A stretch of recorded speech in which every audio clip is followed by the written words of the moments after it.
എല്ലാവർക്കും നമസ്കാരം. സൗന്ദര്യലഹരി പഠനം 20-ാം ദിവസം. ഓം ശ്രീ മഹാദേവിയേ നമ. ഓം ആദിപരാശക്തിയേ നമ. ഓം മഹാത്രിപുരസുന്ദരിയേ നമ. സൗന്ദര്യലഹരി ശ്ലോകം 20. കിരന്തീം അംഗേഭ്യ കിരണ നികുരാംബ അമൃതാരസം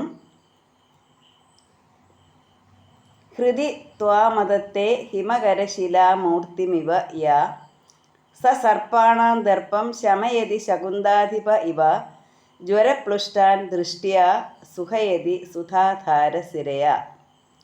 കിരന്തീം അംഗേഭ്യ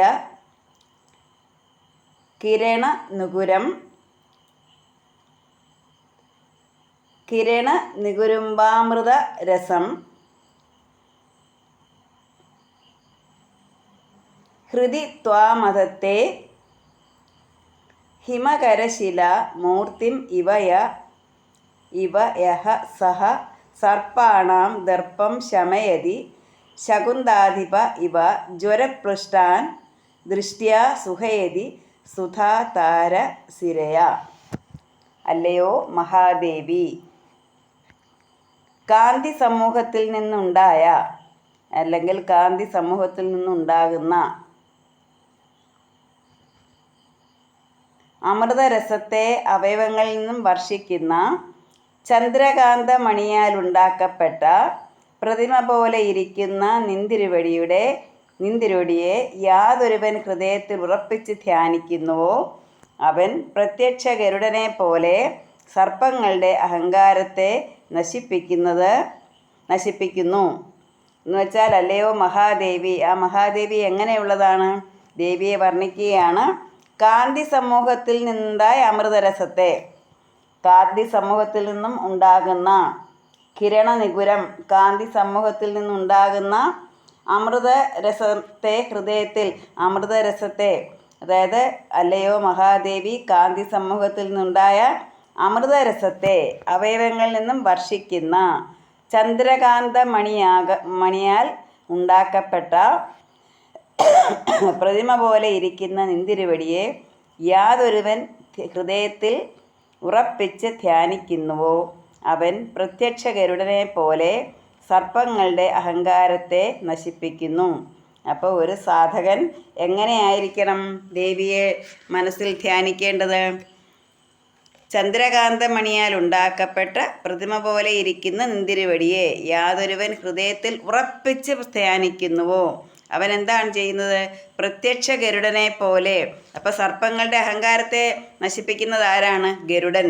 അപ്പം ഗരുഡൻ്റെ അഹങ്കാരത്തെ നശിപ്പിക്കുന്നു എന്ന് വെച്ചാൽ എന്താണ്? നമ്മുടെ അഹങ്കാരത്തെ നശിപ്പിക്കുന്നത് ആരാണോ ദേവിയെ ഹൃദയത്തിൽ ധ്യാനിക്കുന്നത് ആ സാധകന്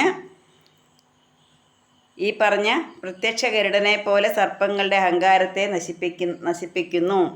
അമൃതവർഷത്തെ ചെയ്യുന്ന നാഡിയോടുകൂടിയ വീക്ഷണത്താൽ ഏത് രോഗം കൊണ്ട് ദുഃഖിക്കുന്നവരെ സൂചിപ്പിക്കുകയും ചെയ്യുന്നു. അപ്പോൾ ദേവിയെ നമ്മൾ മനസ്സിൽ ധ്യാനിച്ചാൽ നമുക്കുണ്ടാകുന്ന എന്തൊക്കെയാണ്?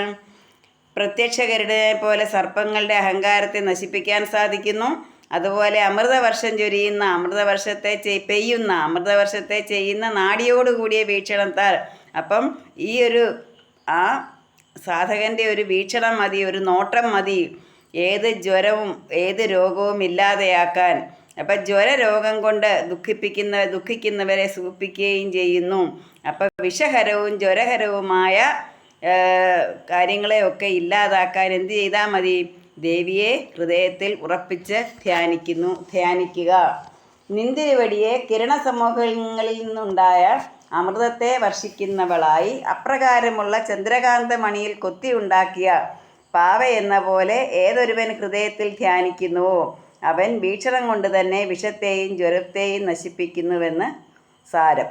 എന്താണ്? നിന്തിരുവടിയുടെ ദേവിയുടെ കിരണസമൂഹങ്ങളിൽ നിന്നുണ്ടായ അമൃതത്തെ വർഷിക്കുന്നവളായി അപ്രകാരമുള്ള ചന്ദ്രകാന്തമണിയിൽ കൊത്തിയുണ്ടാക്കിയ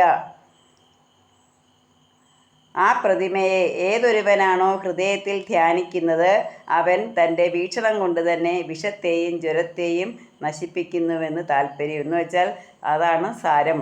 അപ്പം നമ്മൾ എന്ത് ചെയ്യണം? ദേവിയെ ഹൃദയത്തിൽ ഉറപ്പിച്ച് ധ്യാനിക്കുക.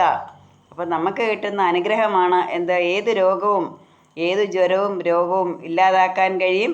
അതുപോലെ ഏത് അസുഖം കൊണ്ടും ദുഃഖിക്കുന്നവരെ സുഖിപ്പിക്കാൻ കഴിയുകയും ചെയ്യും. അപ്പോൾ വിഷഹരവും ജ്വരഹരവുമായ കാര്യങ്ങളെയൊക്കെ ഇല്ലാതാക്കാൻ ഈ ദേവിയുടെ സാധന മാത്രം മതി. ഈ ദേവിയെ ഹൃദയത്തിൽ ഉറപ്പിച്ച് പ്രാർത്ഥിച്ചാൽ മാത്രം മതി. അത് എങ്ങനെയാണോ ഗരുഡൻ സർപ്പങ്ങളുടെ അഹങ്കാരത്തെ നശിപ്പിക്കുന്നത്, അതുപോലെ തന്നെ ദേവി ഈ പറഞ്ഞ കാര്യങ്ങളൊക്കെ ചെയ്യുമെന്ന് സാരം. എല്ലാവർക്കും മഹാദേവിയുടെ അനുഗ്രഹം ഉണ്ടാകട്ടെ എന്ന് പ്രാർത്ഥിച്ചുകൊണ്ട് നിർത്തുന്നു. നന്ദി, നമസ്കാരം.